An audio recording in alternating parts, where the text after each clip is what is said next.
हम सभी जानते हैं कि किस्मत से ज्यादा ना कभी कोई मिलता है और ना ही मिलता है। हमारे पास जो कुछ भी है बेकार वो शेरों से ज्यादा या कम है। हमारे भाग्य का दिया हुआ ही है। जो हमारी किस्मत में लिखा होता है वही हमें दिखता है। लेकिन फिर बात ये है कि जब हमारे भाग्य में जो लिखा है वो मिलता है तो फिर मेहनत और कर्म करने की क्या जरूरत है। नमस्कार मित्रों, आप सभी का फिर से स्वागत है हमारे YouTube चैनल SK गीता ज्ञान में। अगर आप भी भगवान शिव के सच्चे भक्त हैं तो भगवान शिव का अनादर न करें। अगर आप यह कहानी सुन रहे हैं तो इसे पूरा सुने, आधा अधूरा छोड़कर जाने की गलती ना करें। अगर आप भगवान शिव के भक्त हैं तो कमेंट में हर हर महादेव जरूर लिखें। आप हमारे चैनल पर पहली बार आए हैं तो उसे सब्सक्राइब जरूर कर लीजिए और बेल आइकन को भी प्रेस कर लीजिए ताकि आने वाली वीडियो का नोटिफिकेशन आपको मिलता रहे। प्रेम से एक बार बोलिए हर हर महादेव। तो चलिए कहानी शुरू करते हैं। तो मेहनत और कर्म करना हमारे भाग्य में लिखा होता है और उसी के अनुसार हमारी जिंदगी चलती है। कुछ लोग बहुत मेहनत करते हैं और फिर भी उन्हें सफलता मिलती है, लेकिन कुछ ऐसे होते हैं जो कड़ी मेहनत करते हैं और उन्हें भी सफलता मिलती है। ये सब भाग्य का ही खेल है। किसी के भाग्य में ऐसा होता है कि वो जब तक मेहनत नहीं करेगा तब तक उसे कुछ नहीं मिलेगा, और किसी के भाग्य में होता है कि वो जब तक मेहनत नहीं करेगा तब तक उसे कुछ नहीं मिलेगा। किस्मत के इस चक्कर को दिखाना बहुत मुश्किल है। बस हम इतना समझते हैं कि जो होता है और जो हम करते हैं वो सब हमारी किस्मत का लिखा होता है। आज की इस प्रेरणादायक कहानी के माध्यम से आप समझेंगे कि हमारे भाग्य का एक प्रकार हमारे लिए लिखा हुआ है और साथ ही हमारे भाग्य का एक और भाग हमारे लिए अद्भुत होता है। इस भाग्य पर कहानी के माध्यम से आप कई सारी बातों को जानेंगे और वो सभी बातें कहीं ना कहीं आपकी जिंदगी और दिमाग में एक निर्णायक प्रभाव डालेंगे। किस तरह का भाग्य का खेल हमारी जिंदगी को आगे बढ़ाता है। बहुत समय पहले की बात है। एक गांव के मंदिर में एक पुजारी था। वो पुजारी अपना सारा समय मंदिर की सफाई, पूजा पाठ, आने वाले भक्तों के लिए पूजा करने में ही बिताता था। उनके परिवार में कोई नहीं था और वो खाना स्थापत्य मंदिर में होने वाले चढ़वे से ही खोदना था। वो पुजारी व्यवहार का बहुत अच्छा था। उनके मन में डॉक्टरों के प्रति अधिक लालच नहीं था। मंदिर में जब भी ज्यादा चढ़वा होता था तो वो मंदिर के लोग भी मदद करते थे। पुजारी मन ही मन ये भी सोचा था कि मंदिर के चढ़ावे से थोड़ी बहुत बचत भी होती है तो भविष्य के लिए अच्छा हो जाता है। लेकिन गांव का मंदिर था तो वहां लोगों का आना जाना मुश्किल हो गया था।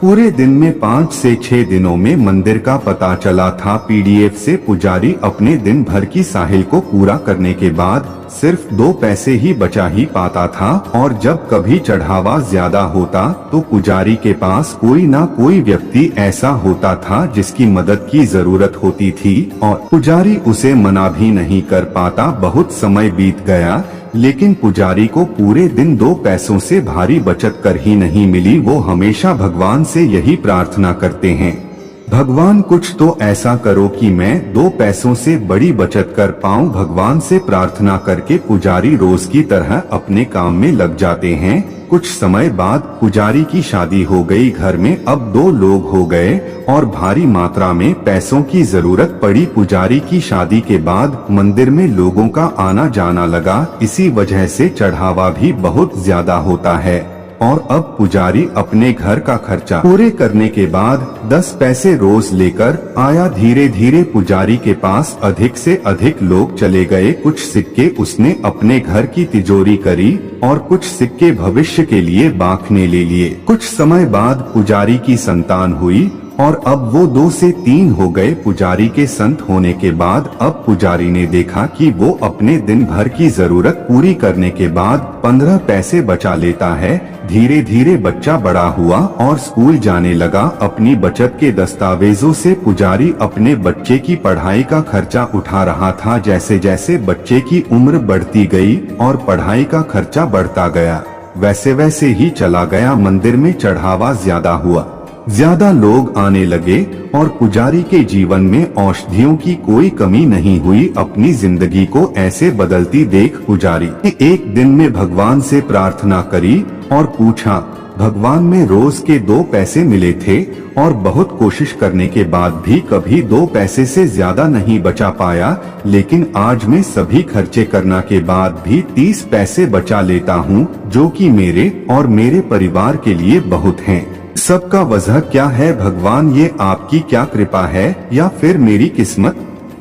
ऐसा पुजारी अपने रोज के सामान में लग गया। रात हुई और जिस समय पुजारी गहरी नींद में थे, उस समय भगवान अपने स्वप्न में आए और बोले, भक्त ना गरीब भाग्य बदल गया है और ना ही मैंने कोई कृपा करी है। जिसे दिन विवाह करी और घर जो स्त्री आई आने वाली है, उससे तुम 10 पैसे जारी करने की योजना, 15 पैसे वाले बच्चे की पढ़ाई और उसके बेहतर भविष्य के बारे में और जाने। भक्त, तुम आज भी अपने भाग्य के सिर्फ 2 ही बचा रहे हो और आगे भी 2 ही बचा पाओगे। दोस्तों, इस कहानी से आप कई बातें समझेंगे और साथ ही आप ये भी हमारे द्वारा बताए गए हमारे भाग्य का हिस्सा बनकर हमारे साथ जुड़ेंगे। आपने कई बार देखा होगा कि लोग ब्रिगेडियरशिप में कोई काम शुरू कर देता है और फिर धीरे धीरे वो काम करने लगता है और जब काम में उछाल दिखने लगता है तो वो लोग ग्रेडशिप रिलेशनशिप में खुद का काम शुरू कर देते हैं।